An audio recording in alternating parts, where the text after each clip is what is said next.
Hi, I'm Lieutenant Joseph Bennett with the Hopkinton Police Department. My name is Mike Main. I'm the Regional Manager here at MEMA Region 1.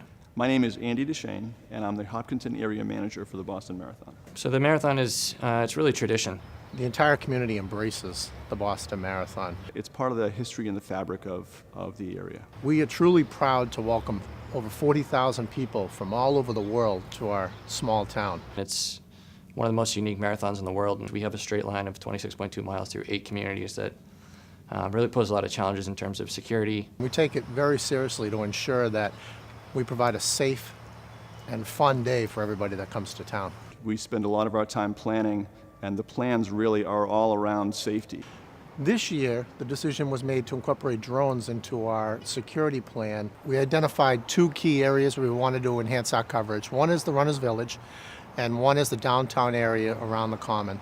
The drone setup really was pretty quick. When we were looking for sites to deploy it, one of them was inside one of our town facilities. Access to the roof was gained through a closet with a steel ladder, and I was impressed at how easily the pilots were able to get the equipment onto the roof and get into flight in such a short period of time. PARC did fantastic for the 2017 marathon. The ability to provide footage from such a high altitude in a stationary and stable platform we were hoping would be a true enhancement to our program.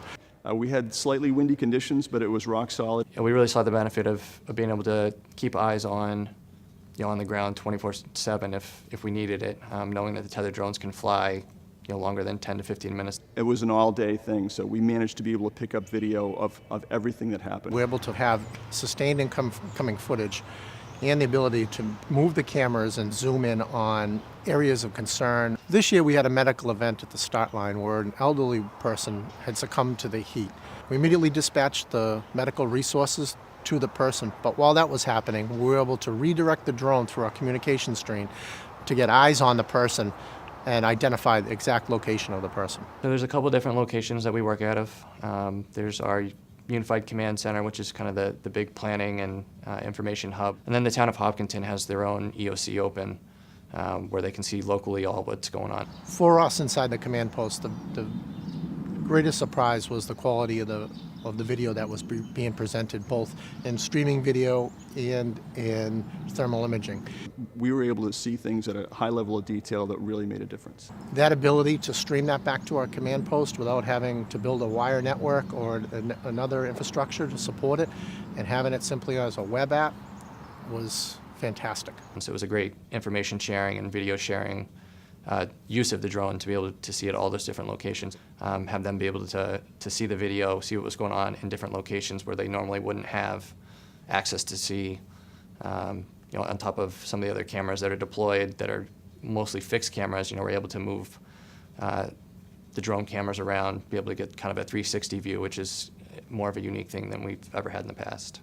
In the future, I see that drones will become an integrated part of a law enforcement agency's program. I think tethered drones are the way to go for future events.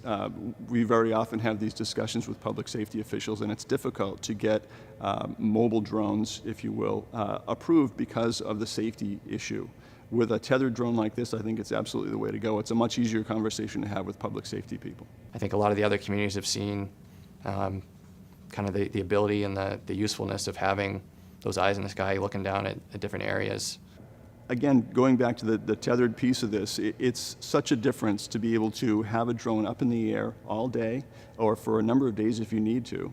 And then again, the quality that we're getting out of that is just fantastic. So those are two really big, I think, game changers for me. Really big difference between what you can do with a hobby drone and what the PARC can do.